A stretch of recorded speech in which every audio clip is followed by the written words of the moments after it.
यदि आप share market में पैसा इन्वेस्ट करना चाहते हैं और कोई स्पेसिफिक शेयर आप चूज़ करना चाहते हैं तो कैसे आप उस शेयर को ढूंढें जो आपके हिसाब से सही इन्वेस्टमेंट हो आपके लिए। क्या ऐसा कोई टूल है जो आप यूज़ कर सकते हैं अपने इन्वेस्टमेंट के लिए? तो आइए मैं आपको आज अपनी स्क्रीन पर लेके आता हूँ।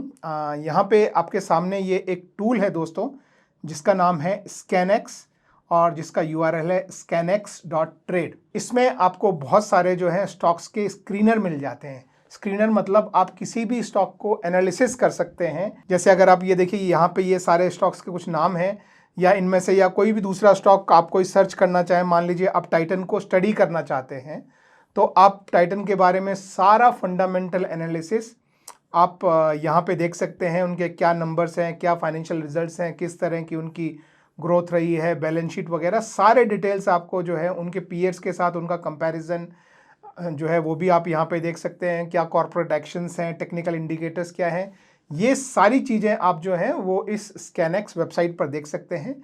लेकिन मैं आपके लिए यहाँ जो लेके आया हूँ वो ये स्क्रीनर वाला जो सेक्शन है, इसमें यदि आप क्लिक करेंगे तो ये देखिए यहाँ पे आपको बहुत सारे स्क्रीनर आते हैं। उसमें से कुछ फंडामेंटल पे, कुछ टेक्निकल पे, कुछ इंट्राडे के लिए स्क्रीनर हैं, कुछ आपके प्राइस और वॉल्यूम्स के लिए स्क्रीनर हैं, कुछ अगर आप ट्रेड करते हैं तो आपके कैंडलस्टिक्स के लिए स्क्रीनर है, और आप अपने भी कुछ स्क्रीनर बना के आप सेव कर सकते हैं। तो मैं आपको फंडामेंटल एनालिसिस पे बेस स्क्रीनर्स है, देखिए ये सारे स्क्रीनर्स जो मैं बता रहा हूँ, तो ये जो हैं ये फंडामेंटल स्क्रीनर्स हैं। फंडामेंटल स्क्रीनर्स मतलब वो स्क्रीनर्स जिसके थ्रू फंडामेंटल एनालिसिस किया जाता है और फिर आप लॉन्ग टर्म के लिए उसमें अपनी पोजीशन बना सकते हैं यदि आपको वो ठीक समझ में आता है। तो इसमें आपके सामने यहाँ पे देखिए ये 8 स्क्रीनर जो हैं इस समय अवेलेबल हैं। अब पहला स्क्रीनर है बेस्ट क्वार्टरली रिजल्ट्स, यानी किन कंपनियों ने रिसेंट क्वार्टर में सबसे अच्छे रिजल्ट दिए हैं। तो अभी आप इस पर क्लिक करेंगे तो आपके सामने यहाँ पे आप देखेंगे कुछ शेयर्स की लिस्ट आएगी। अब ये लिस्ट किस बेसिस पे बनाई गई है तो देखिए उसका कंडीशंस जो है वो आपके सामने ये यहाँ पे कुछ कंडीशंस जो है वो लिखी हैं जिनको आप देख सकते हैं। और ये कंडीशन को अगर आप कस्टमाइज करना चाहो, जैसे आपको ये 10% की बजाय आप 15% रखना चाहो, प्रॉफिट ग्रोथ आप 15% की बजाय 20% रखना चाहो, छोटी कंपनियां भी इंक्लूड करना चाहो तो आप इसको हटा सकते हो। ROI 30% से रिड्यूस करके अगर आप 20% रखना चाहो तो ये भी आप रख सकते हो। तो जो भी आपको कस्टमाइजेशन करना है वो यहाँ पे कस्टमाइजेशन पे आप यहाँ पे इस तरीके से जो है वो क्लिक करके आप अपने कस्टमाइजेशन जो है वो कर सकते हैं। देखिए बहुत सारे आपको कस्टमाइजेशन करने के ऑप्शन मिलते हैं। मैं अभी यहाँ पे नहीं कर रहा हूँ, अभी मैं जो इसका स्टैंडर्ड वाला जो स्क्रीनर है वही मैं आपको दिखा रहा हूँ, बेस्ट क्वार्टरली रिजल्ट्स। तो इसमें आपको क्या दिखाया है, इसमें दिखाया है कि वो कंपनियां दिखाओ जिसका year over year sales growth जो है वो 10% से ज़्यादा रहा हो, ये पहली कंडीशन। दूसरी कंडीशन, ईयर ओवर ईयर जो क्वार्टरली ग्रोथ है प्रॉफिट में वो 15% से ज़्यादा रही हो, यानी पिछले साल इसी क्वार्टर में जितना रेवेन्यू था कम से कम 10% से ज़्यादा इस बार रेवेन्यू हो, और पिछली बार जितना प्रॉफिट था उससे कम 10% या 15%, इस केस में 15% से ज़्यादा जो है वो इस बार प्रॉफिट हो। मार्केट कैप कंपनी का 500 करोड़ से ज़्यादा हो। ये कंडीशन यहाँ जरूरी नहीं है, लेकिन ये सिर्फ इसलिए रखा है कि आप लोग हो सकता है SME वाली कंपनीज या जो माइक्रो कैप कंपनीज हैं उनमें इन्वेस्ट ना करना चाहें। अगर आप उनमें भी इन्वेस्ट करना चाहते हैं तो आप इस कंडीशन को डिलीट कर सकते हैं। और ये देखिए ये एक और इंपॉर्टेंट फैक्टर है, ROE इज ग्रेटर देन 30। ये दोस्तों ROE जो होता है which is return on equity, ये बहुत बड़ा एक इंपॉर्टेंट फैक्टर होता है। ROE है रिटर्न ऑन इक्विटी जो है वो 30% से अगर बड़ा है तो यानी कंपनी काफ़ी अच्छा रिटर्न आपको, आपकी जो इक्विटी आपने जो लगा रखी है उस पर कंपनी अच्छी अर्निंग कर रही है। तो इससे आपको पता लगता है कि कंपनी ऑलरेडी अच्छी अर्निंग कर रही है और इस बार सेल्स में भी ग्रोथ है और प्रॉफिट में भी ग्रोथ है। अगर आप इस तरह की कंपनीज में इन्वेस्ट करना चाहते हैं तो आपके सामने ये सारी लिस्ट ऑफ कंपनीज जो हैं वो आपके सामने आ जाएंगी। इनमें से जो भी आपको पसंद आए आप उस पर क्लिक करके और धन में उनका चार्ट वगैरह सब देख सकते हैं, कैसा उसका परफॉर्मेंस रहा है, intraday performance, weekly monthly performance, वो सारा परफॉर्मेंस जो है वो आप यहाँ पे देख सकते हैं। तो इस तरह से ये पहला स्क्रीनर हो गया। इसी तरह से दूसरा स्क्रीनर है वो है कैपेक्स बूस्ट, कि कौन सी कंपनीज जो हैं उसका कैपेक्स यानी कैपिटल इन्वेस्टमेंट जो है वो 50% से ज़्यादा जिन्होंने इन्वेस्ट किया है पैसा, तो ये जो है ये बहुत बड़ा अमाउंट हो जाता है। तो कौन सी कंपनीज हैं जो अपने फ्यूचर में इन्वेस्ट कर रही हैं उनमें अगर आप इन्वेस्ट करना चाहें तो आपको यहाँ पे लिस्ट मिल जाएगी। फिर तीसरा फंडामेंटल एनालिसिस है मिड कैप्स के लिए, माइटी मिड कैप स्टॉक्स। तो ये जो है मिड कैप स्टॉक्स सबसे पहले इन्होंने इसमें चूज़ किया है। वो कैसे चूज़ किया है, वो इन्होंने यहाँ पे ये मिड कैप 100 जो इंडेक्स है वो लिया है। तो यहाँ पे जो मिड कैप की जो 100 कंपनीज हैं उन्हीं में से ये सारी कंडीशन अप्लाई की है कि अर्निंग पर शेयर जो है उसका ग्रोथ ईयर ओवर ईयर जो है वो पिछले साल से इस साल कम से कम 10% रहा हो, और उसका ईपीएस ईयरली 1 से ज़्यादा हो, एक ईयर का कैश फ्लो जो है वो भी ज़्यादा हो, और नेट चेंज इन कैश भी पॉजिटिव हो, और फ्री कैश फ्लो भी पॉजिटिव हो।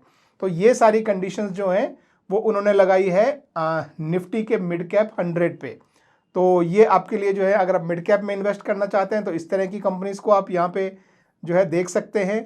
फिर इसके बाद और आपके लिए जो है और भी हैं, ये नेगेटिव वर्किंग कैपिटल वाली कौन सी जो है कंपनीज हैं, ये वो कंपनीज हैं जिनमें ऑपरेशनल एफिशिएंसी जो है वो ज़्यादा है और उनमें काफ़ी अच्छी लिक्विडिटी आती है, काफ़ी अच्छा कैश आता है। तो उनकी वर्किंग कैपिटल जो है वो नेगेटिव है, यानी 0 से कम है, और उसका रेवेन्यू ग्रोथ जो है वो भी पॉजिटिव है। पॉजिटिव रेवेन्यू ग्रोथ और वर्किंग कैपिटल जो है नेगेटिव, यानी कैश इन फ्लो जो आ रहा है, जो कैश फ्लो आ रहा है कंपनी को, वो इतना ज़्यादा आ रहा है कि उनको जो है वर्किंग कैपिटल डालने की जरूरत नहीं पड़ रही है। तो वैसी कौन सी कंपनी है, तो वो कंपनीज की लिस्ट भी आपको यहाँ पे ऐसे मिल जाती है। फिर ऐसे ही हम बात कर लेते हैं नेक्स्ट, पोटेंशियल मल्टी बैगर, यानी कौन सी कंपनी है जो कि पोटेंशियल मल्टी बैगर बन सकती हैं। ये देखिए, ये किसी का कोई रिकमेंडेशन नहीं है, ये फिर मैं आपको याद दिला दूं, ये कुछ सिर्फ आपके सामने कुछ इंडिकेटर्स, कुछ स्पेसिफिकेशंस आपके सामने दी गई हैं और उनके हिसाब से ये इनको नाम दिया गया है। प्लीज़ अंडरस्टैंड, इसका मतलब ये नहीं है कि भाई ये मल्टी बैगर बोल रहा है तो मल्टी बैगर होगा ही। ये सिर्फ इतना बता रहा है कि सबसे पहले कि मार्केट कैप टू सेल्स, यानी सेल्स जितनी है उसके कंपैरिजन में जो मार्केट कैप है वो सेल्स से कम हो, ये पहली कंडीशन है। यानी सेल्स ज़्यादा है और मार्केट कैप कम है, तो ऐसी कंपनी जो है वो फ्यूचर में अच्छा ग्रोथ कर सकती है। और अभी जिसका मार्केट कैप 10,000 करोड़ से ज़्यादा बड़ा नहीं हो, मतलब ऑलरेडी बहुत बड़ी कंपनी नहीं हो, और 100 करोड़ से कम भी ना हो, यानी एकदम बिल्कुल छोटी कंपनी में नहीं हो, तो थोड़ी सी ठीक ठाक कंपनी हो, तो यहाँ से उसके ग्रोथ का पोटेंशियल भी बनता है। और ईयरली इनकम जो है वो पॉजिटिव में चल रही हो, यानी प्रॉफिट मेकिंग कंपनी होनी चाहिए। कोई भी जो लॉस मेकिंग कंपनी है वो इसमें हमको इंक्लूड नहीं करना है।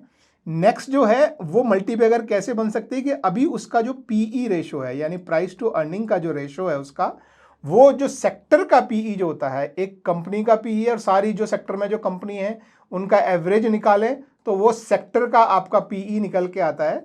तो जो सेक्टर का पीई है उससे कम से कम 25% कम हो, यानी 0.75% जो है वो रेशो निकल के आना चाहिए, जो कंपनी का पी और सेक्टर का पी। तो 0.75 कम से ये रेशो आए तो यानी इसमें अभी ग्रोथ का स्कोप आगे बचा है, ये नेक्स्ट चीज है।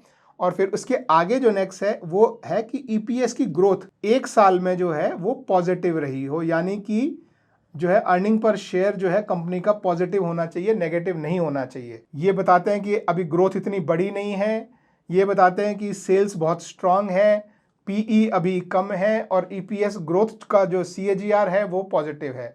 तो ये सारी कंपनियां जो हैं ये फ्यूचर में मल्टीबैगर होने का स्कोप आपको देती हैं। तो ये सिर्फ आपके लिए दोस्तों एक लिस्ट है, आप इस लिस्ट में हर शेयर पे जाके, आप कोई भी शेयर आपको जो पसंद आए आप उस पर जाके, आप उस पर क्लिक करके एक नई विंडो में उसके सारे डिटेल्स वगैरह आप खोल सकते हैं, उनका चार्ट कंपैरिजन कर सकते हैं, उनका पूरा फाइनेंशियल एनालिसिस कर सकते हैं, उनका पीयर कंपैरिजन कर सकते हैं, और देख सकते हैं कि ये कंपनी कैसा परफॉर्म कर रही है, फिर आप अपना इन्वेस्टमेंट डिसीजन जो है वो ले सकते हैं।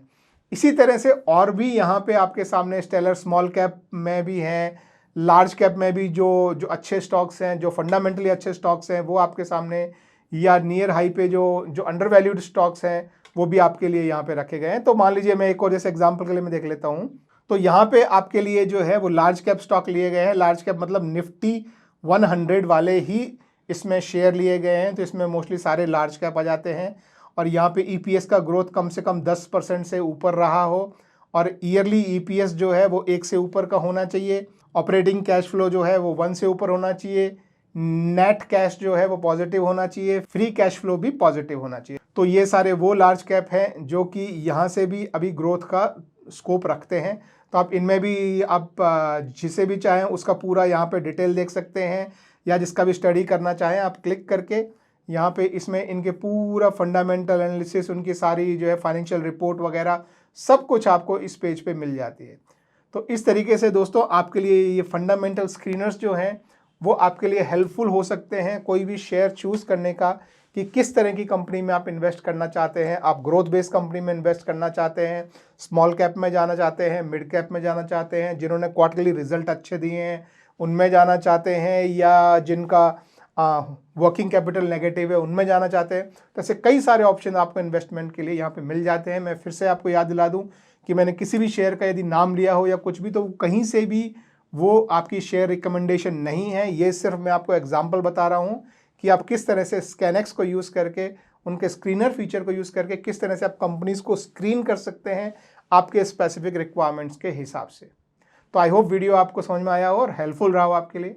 अगर हेल्पफुल रहा हो तो एक थम्स अप दीजिएगा। Thank you very much, have a good day, bye bye.